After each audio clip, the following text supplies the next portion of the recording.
হরে কৃষ্ণ। নমস্কার বন্ধুরা, রাধারানীর রান্নাঘরে আপনাদের সবাইকে স্বাগত। আমি আবারও চলে আসলাম একটি নতুন রেসিপি নিয়ে। আমি কয়েকদিন ভিডিও দিতে পারিনি, পুজো ছিল তাই। এই যে এখানে আমি পনির নিয়েছি 300 গ্রাম। আজকে আমি একটা পনিরের রেসিপি করে আপনাদেরকে দেখাবো। খুবই সহজ এই রেসিপিটা, আপনারা দেখতে থাকুন কি করে আমি এই রেসিপিটা করি। এখানে আমি 300 গ্রাম পনির নিয়েছি, আর এই দেখুন একটু মোটা করে কেটেছি। আপনারা যে কোনো একটু পাতলা হলেও কোনো ব্যাপার নেই, যে কোনোভাবে কেটে নিতে পারবেন। আর এইখানে নিয়েছি এই দেখুন ক্যাপসিকাম আর টমেটো। এখন আমি রান্নায় যাওয়ার আগে মশলাটা রেডি করে নেব। একটা মিক্সিং জার নিয়েছি, এটার মধ্যে আমি গোলমরিচ গুঁড়ো করেছিলাম। এখানে আমি কিছুটা আদা দিয়ে দিচ্ছি, 3টে কাঁচা লঙ্কা,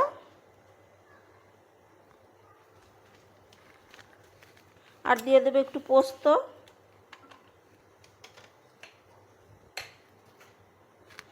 এইখানে 4 মগজ আর 6-7টা কাজু বাদাম আছে, দিয়ে দিচ্ছি।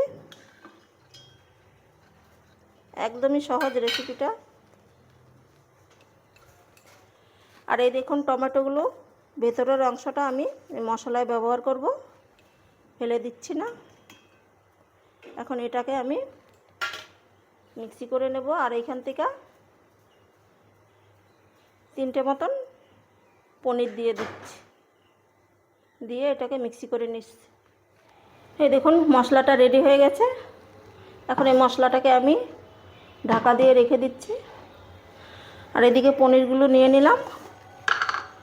এখন আমি একটু লবণ দিয়ে দেব, এবার হাতে করে সব জায়গায় একটুখানি দিয়ে দিচ্ছি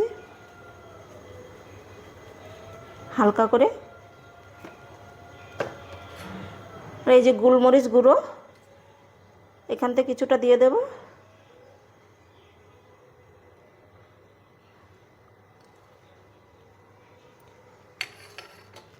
আমি অর্ধেকটা মতন গোলমরিচ গুঁড়ো দিয়ে দিলাম। এখন এভাবে একটু মাখিয়ে নেব, হালকা করে, হালকা হাতে মাখতে হবে। এবার চলুন তাহলে রান্নাটা করে নিই। আমি গ্যাসের চুলায় একটা কড়াই বসিয়ে দিয়েছি।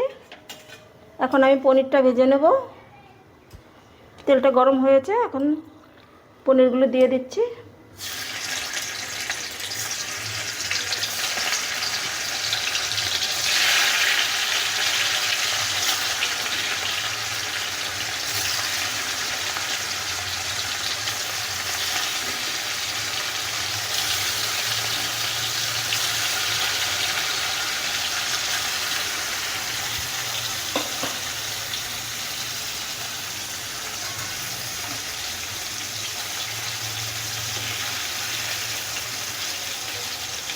পনিরটা আমি একদম হালকা করে ভাজবো।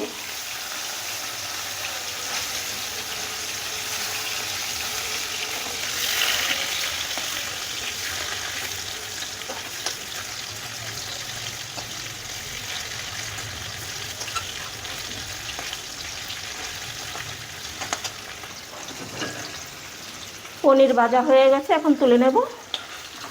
আর বাকিটা কীভাবে ভেজে নিচ্ছি।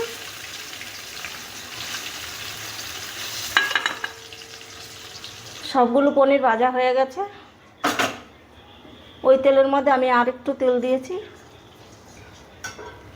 এখন দিয়ে দেবো এই যে সাদা জিরে,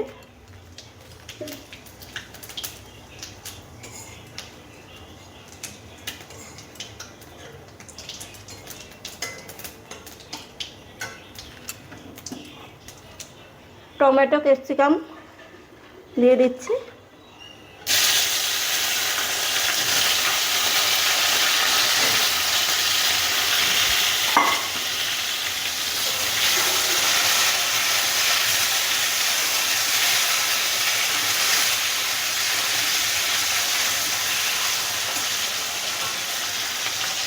হালকা করে একটু লবণ দিয়ে দেব, যাতে ক্যাপসিকাম আর টমেটোটা তাড়াতাড়ি সেদ্ধ হয়ে যায়।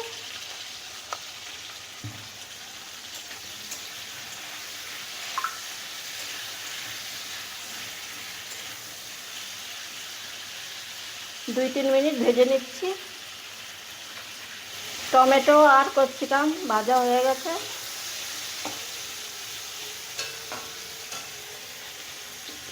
এখন আমি পনিরেও লবণ দেওয়া আছে, এর মধ্যেও কিছুটা লবণ দেওয়া আছে। এখন আমি অল্প করে একটু লবণ দিয়ে দেব, আর দিয়ে দেব হলুদ।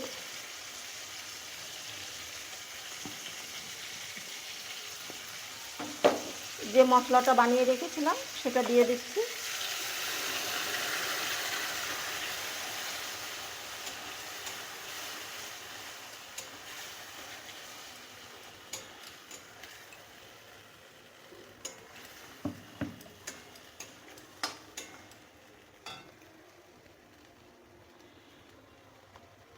একটু দিয়ে দেব জিরের গুঁড়ো। এবার আমি এই মশলাটাকে কিছুক্ষণ কষিয়ে নেব।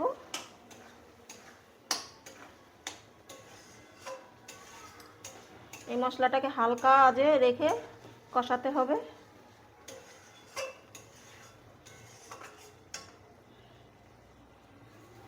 তিন চার মিনিট আমি মশলাটাকে কষিয়ে নিয়েছি।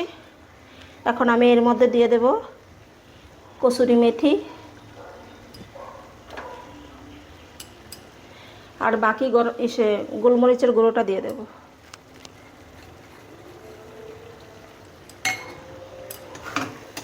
দিয়ে আবারও 2 মিনিট কষিয়ে নেব।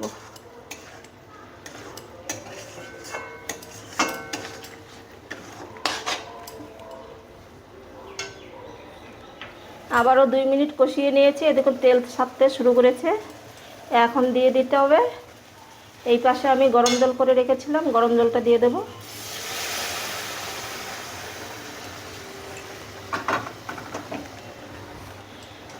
আপনারা যে যেরকম ঝোলটা রাখবেন সেরকমভাবে জলটা দিয়ে দেবেন।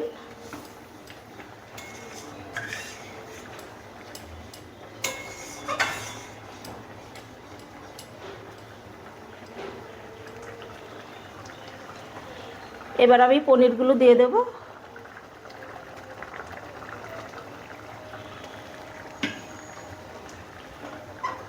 বাকি জলটাও আমি দিয়ে দিচ্ছি।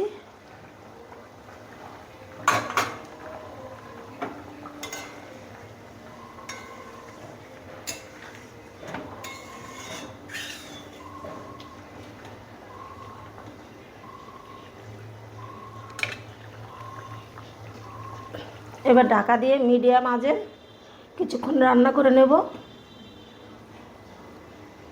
মিডিয়াম আঁচে আমি 4-5 মিনিট রান্নাটা করে নিয়েছি। মাঝে মাঝে ঢাকাটা তুলে নাড়াচাড়া করে দিতে হবে। এই দেখুন রান্নাটা প্রায় আমার কমপ্লিট হয়ে গেছে।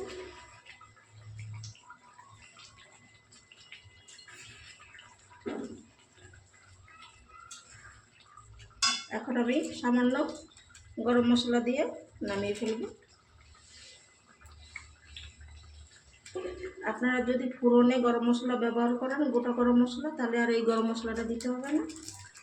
আমি দিইনি তো তাই একটু গরম মশলা দিলাম। এখন মিশিয়ে আমি নামিয়ে নেব।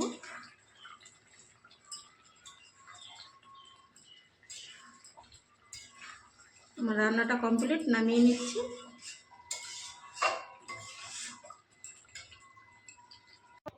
এই দেখুন পনিরের তরকারিটা আমি নামিয়ে নিয়েছি, আর কালারটা কত সুন্দর হয়েছে।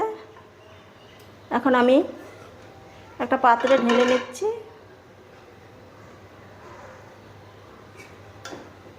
আপনারাও একবার এইভাবে বানিয়ে খেয়ে দেখবেন, খুবই সুন্দর হয় খেতে। আজকে আমার এই রেসিপিটা আপনাদের কেমন লাগলো কমেন্টে জানাবেন। ভালো লাগলে রাধারানী চ্যানেলটিকে সাবস্ক্রাইব করে আমার পাশে থাকবেন। দেখা হবে নতুন কোনো ভিডিওতে।